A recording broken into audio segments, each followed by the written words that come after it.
আজ মাগফিরাতের শেষ দিন। আজকে এই ছোট্ট দামি দোয়াটি পড়লে আল্লাহ তাআলা জীবনের সকল গুনাহগুলা আল্লাহ রাব্বুল আলামিন মাফ করে দিবেন। আল্লাহ এত খুশি হবেন, চুরি ডাকাতি জেনা বেবিচার সুদ ঘুষ সকল গুনাহ আল্লাহ মাফ করে আপনাকে নিষ্পাপ বানায়া দিবেন। শুধুমাত্র 2 থেকে 3 মিনিটের আমলটি যদি আজকে মঙ্গলবার মাগফিরাতের শেষ দিন, আজকে দিনে রাতে আজকে যদি এই ছোট্ট দোয়াটি 2-3 মিনিটের সময় নিয়ে যদি পড়তে পারেন, একটা গুনাহ আল্লাহ তাআলা রাখবেন না, সব মাফ করে দিবেন। আজ মাগফিরাতের শেষ দিন। আল্লাহ রাব্বুল আলামিন এই রমজান মাসটাকে 3টা ভাগে ভাগ করেছেন। প্রথম 10 দিন রহমতের চলে গেল বিদায় নিয়ে আমাদের থেকে, আমল নেক আমল তেমন কিছুই করতে পারি নাই। মাঝখানের 10 দিন হলো মাগফিরাতের 10 দিন। আজকে মঙ্গলবার 10 মার্চ, আজকে কিন্তু মাগফিরাতের 10 দিনও চলে যাচ্ছে, শেষ মাগফিরাতের শেষ। ও মা বোনেরা, গত বছর একটু চিন্তা করে দেখুন কত মহিলা ছিল এই রমজানের তারা নাই মারা গেছেন, কত যুবক ছিল তারা মারা গেছেন, কত পুরুষ ছিল কত যুবতী ছিল তারা মারা গেছেন। এই রমজান না জানি আমার জীবনের শেষ রমজান, ও মা বোন না জানি আপনার জীবনের শেষ রমজান। আজকে তো মাগফিরাতের শেষ দিন। আল্লাহ তাআলা তওবার দরজা খোলা রেখেছেন, মাগফিরাতের দরজা খোলা রেখেছেন।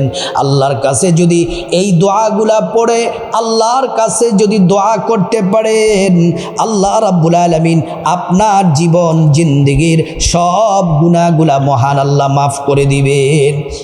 নবীজি সাল্লাল্লাহু আলাইহি ওয়াসাল্লাম বললেন, উম্মত শোনো শোনো, তোমরা যারা রমজান মাস পাবে, রমজান মাস পাওয়ার পরে যারা নিজের জীবনের গুনাহগুলা মাফ করাতে পারলে না, রমজান মাস পাওয়ার পরে নিজের জীবনের গুনাহ যদি মাফ করাতে না পারো, তাহলে তোমরা ধ্বংস হয়ে যাও, তোমরা কপাল পোড়া, তোমরা হতভাগা।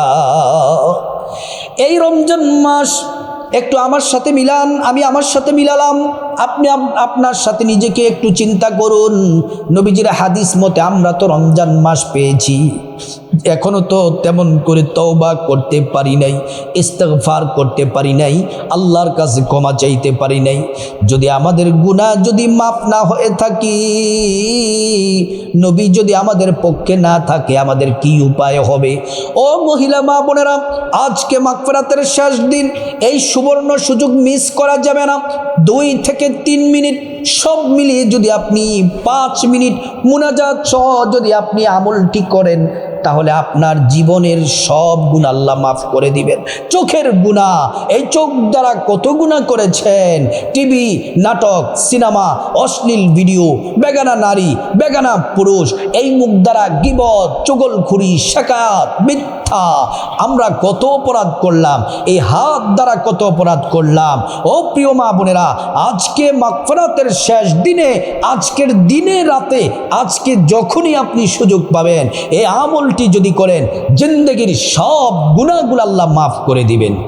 পবিত্র মাহে রমজানে আল্লাহ রাব্বুল আলামিন রহমতের দরজাগুলো আল্লাহ খুলে দিয়েছেন, জান্নাতের দরজা আল্লাহ সবগুলা খুলে দিয়েছেন, জাহান্নামের দরজাটা আল্লাহ বন্ধ করে দিয়েছেন, এবং শয়তানকে শ্রীকল দ্বারা আবদ্ধ করে গভীর সমুদ্রের তলদেশে আল্লাহ রাব্বুল আলামিন নিক্ষেপ করে দিয়েছেন। ও প্রিয় মা বোনেরা আমার, ভালো করে শুনুন, আজকে মাগফিরাতের শেষ দিনে মনটাকে নরম করে, এ মন থেকে হৃদয় থেকে গুনাহ মাফের শ্রেষ্ঠ দোয়াটি, হাদিস থেকে বর্ণিত, হাদিসে নবীজি বলেছেন দোয়াটি, এই শ্রেষ্ঠ গুনাহ মাফের দোয়াটি আপনাদের সামনে বলবো। আপনারা যদি পড়তে পারেন এবং আমার সাথে যদি দোয়ায় মুনাজাতে শামিল হতে পারেন, আল্লাহ রাব্বুল আলামিন জিন্দেগির সব গুনাহগুলা আল্লাহ পাক মাফ করে দিবেন।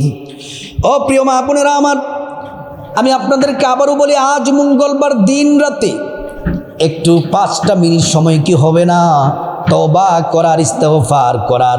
আপনার জীবনের সব গুনাহ আল্লাহ মাফ করে দিবেন। আপনার জীবনের গুনাহের যত অধ্যায় আছে যত পরিচ্ছেদ আছে, যত অধ্যায় আছে, সব গুনাহের অধ্যায় ধুয়ে মুছে পরিষ্কার হয়ে যাবে এবং সেই খালি জায়গা আল্লাহ তাআলা নেক দ্বারা ভরপুর করে দিবেন। সুবহানাল্লাহ, আল্লাহু আকবার। আজকে আসুন আমরা আমলটি শুরু করে দিই। ও প্রিয় মা বোনেরা, প্রথমে সুন্দর করে ওযুটা করতে হবে আপনাকে। যাদের পিরিয়ড চলতেছে, হায়েজ চলতেছে, আপনারাও ওযুটা সুন্দর করে করে নেবেন। ওযুটা সুন্দর করে করবেন, আপনারা আমল করতে পারবেন। ওযুটা নবীর তরিকায় করবেন। ওযু করার শুরুতে পড়ে নেবেন বিসমিল্লাহির রহমানির রহিম। ওযুটা সুন্দর করে করলে আল্লাহ তাআলা আপনাকে পুরস্কার করে আপনাকে ক্ষমা করে দিবেন এবং জান্নাতে আল্লাহ তাআলা আপনার জন্য বাসস্থান তৈরি করে দিবেন। প্রিয় মা বোনেরা, ওযুটা যখন করা শেষ, পশ্চিম আকাশের দিকে তাকিয়ে আঙ্গুলটা উঁচু করে একবার কালিমে শাহাদাত পড়বেন। আশহাদু আল্লা ইলাহা ইল্লাল্লাহু ওয়াহদাহু লা শারীকা লাহু ওয়া আশহাদু আন্না মুহাম্মাদান আবদুহু ওয়া রাসূলুহু। কালিমে শাহাদাত পড়লে কি হবে? আল্লাহ রাব্বুল আলামিন জান্নাতের ফেরেশতাদেরকে বলেন, ও জান্নাতের ফেরেশতারা, জান্নাতের গেটগুলা খুলে দাও। আমার বান্দারা যে দরজা দিয়ে মনে চায় সেই দরজা দিয়ে জান্নাতে প্রবেশ করবে। ও মা বোনেরা, তারপর আজকে একটা জায়নামাজ বিছান, জায়নামাজের উপর বসে যান কিবলামুখী হয়ে, মনোযোগ দিয়ে আল্লাহর দিকে মনটা নরম করে বসে যান। বসে আপনি গুনাহ মাফের শ্রেষ্ঠ দোয়াটি পড়ার আগে কয়েকটি দোয়া পড়তে হবে। যারা পারবেন আমার সাথে পড়বেন, আর যারা পারবেন না আপনারা শুধু শুনলেই হবে, আপনাদের তওবা হয়ে যাবে, গুনাহ মাফ হয়ে যাবে। এক নম্বরে নবীজির প্রেম, মোহাব্বত, ভালোবাসা নিয়ে 11 বার দুরূদ শরীফ পড়বেন। ছোট্ট দুরূদটি সাল্লাল্লাহু আলাইহি ওয়াসাল্লাম, সাল্লাল্লাহু আলাইহি ওয়াসাল্লাম, সাল্লাল্লাহু আলাইহি ওয়াসাল্লাম। একবার দুরূদ পড়লে 10টি গুনাহ মাফ হয়ে যায়, 10টি নেকি পাওয়া যায়, 10টি মর্যাদা আল্লাহ তাআলা বাড়ায়া দেন। হাসরের ময়দানে নবীজি শাফায়াত করবেন, নিজ হাতে হাউজে কাউসারের পানি পান করায়া আল্লাহর জান্নাতে নিরাপদে পৌঁছে দিবেন। সুবহানাল্লাহ। তাহলে 1 নাম্বার হলো 11 বার দুরূদ শরীফ পড়বেন সাল্লাল্লাহু আলাইহি ওয়াসাল্লাম, সাল্লাল্লাহু আলাইহি ওয়াসাল্লাম। ও প্রিয় মা বোনেরা আমার, 2 নাম্বার হলো গুনাহ মাফের শ্রেষ্ঠ দোয়াটি আল্লাহর কোরআনে বর্ণিত। আল্লাহ কোরআনে বলেছেন এটি পড়ার জন্য, এটি গুনাহ মাফের মেডিসিন, গুনাহ মাফের ঔষধ। এই ছোট্ট ইস্তিগফারটি পড়বেন 11 বার। আস্তাগফিরুল্লাহ ওয়া আতুবু ইলাইক, আস্তাগফিরুল্লাহ ওয়া আতুবু ইলাইক, আস্তাগফিরুল্লাহ ওয়া আতুবু ইলাইক, আস্তাগফিরুল্লাহ ওয়া আতুবু ইলাইক, আস্তাগফিরুল্লাহ ওয়া আতুবু ইলাইক, আস্তাগফিরুল্লাহ ওয়া আতুবু ইলাইক, আস্তাগফিরুল্লাহ ওয়া আতুবু ইলাইক, আস্তাগফিরুল্লাহ ওয়া আতুবু ইলাইক, আস্তাগফিরুল্লাহ ওয়া আতুবু ইলাইক, আস্তাগফিরুল্লাহ ওয়া আতুবু ইলাইক। এবার আমরা হাদিস থেকে বর্ণিত গুনাহ মাফের শ্রেষ্ঠ দোয়াটি, আজকে মাগফিরাতের দিনের এই দোয়াটি যদি আমরা 11 বার পড়ি, আমাদের জীবনে যত গুনাহ আছে, বড় ছোট, চুরি, জেনা, ব্যভিচার, সুদ, ঘুষ, মিথ্যা, সব গুনাহ আল্লাহ মাফ করে দিবেন।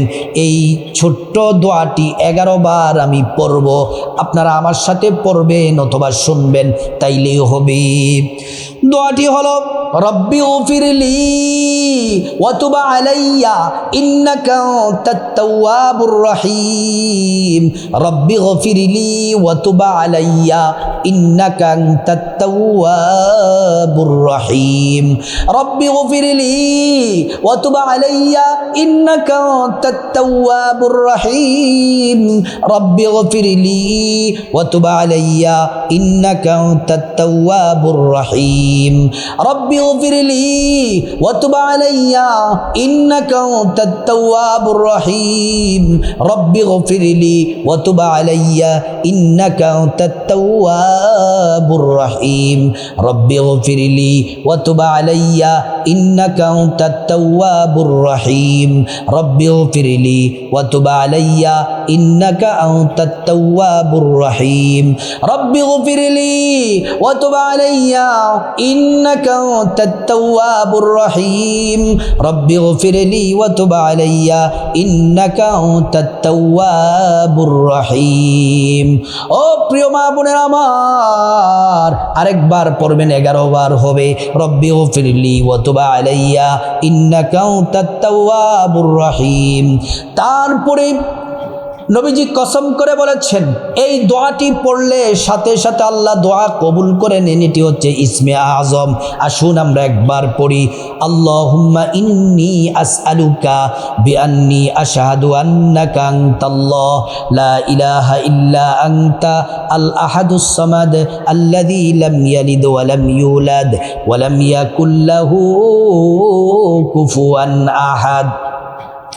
তারপর আল্লাহুম্মা আমিন বলে মুনাজাত দিবেন। মুনাজাতে আপনার মতো করে মুনাজাত করবেন। এভাবে মুনাজাত করবেন। মুনাজাতের শুরুতে আল্লাহর একটি নাম 3 বার পড়বেন। আল্লাহ বলছেন এই নাম পড়লে দোয়া কবুল হয়। নবীজিও বলছেন এই আল্লাহর এই নামটি পড়লে দোয়া কবুল হয়। ইয়া যাল জালালি ওয়াল ইকরাম ইয়া যাল জালালি ওয়াল ইকরাম। তারপর আল্লাহর কাছে আপনার গুনাহ মাফ চাইবেন। সব গুনাহ, চুরি, ডাকাতি, জিনা, ব্যভিচার, সুদ, ঘুষ, সব গুনাহ মাফ চাইবেন। প্রত্যেকটা গুনাহ আল্লাহ মাফ করে দিবেন। তারপর আল্লাহর কাছে মা বাবা, ভাই বোন, স্ত্রী, ছেলে মেয়ে, আপনজন, আত্মীয় স্বজন সবার গুনাহ মাফ চাইবেন। প্রত্যেকের গুনাহগুলো আল্লাহ তাআলা মাফ করে দিবেন। তারপর আল্লাহর কাছে বিপদ থেকে মুক্তি চাইবেন, ঋণ থেকে মুক্তি চাইবেন, অভাব অনটন থেকে মুক্তি চাইবেন, জাহান্নাম থেকে মুক্তি চাইবেন, আযাব গজব থেকে মুক্তি চাইবেন, অ্যাক্সিডেন্ট দুর্ঘটনা থেকে মুক্তি চাইবেন। প্রত্যেকটা দোয়া আল্লাহ পাক কবুল করবেন। তারপর আল্লাহর কাছে যাদের যা কিছু প্রয়োজন, আপনাদের টাকা পয়সা, ধন দৌলত, রিজিক, খাবার দাবার, নেক হায়াত, নেক সন্তান, নেক পরিবার, পরকালে জান্নাত চাইবেন। প্রত্যেকটা দোয়া আল্লাহ রাব্বুল আলামিন কবুল করবেন। তারপর রব্বুল আলামিনের কাছে আপনি যা চাইবেন, আপনার মন মতো যা চাইবেন সব কবুল হয়ে যাবে। তারপর যাদের মা বাবা, আত্মীয় স্বজন কবরবাসী তাদের জন্য দোয়া করবেন। আল্লাহ তাদেরকে ক্ষমা করে জান্নাতের উচ্চ মাকাম দান করবেন। ও প্রিয় মা বোনেরা, আজ মাগফিরাতের শেষ দিন। আজকে দিনে রাতে আপনি যদি এই দোয়াটি যদি পড়তে পারেন, আল্লাহ এত খুশি হবেন। যত পাপ আছে, কবিরা, সগীরা, চুরি, জেনা, ব্যভিচার সব আল্লাহ মাফ করে দিবেন। আল্লাহ পাক সবাইকে এই আমলগুলা করার তৌফিক দান করুন।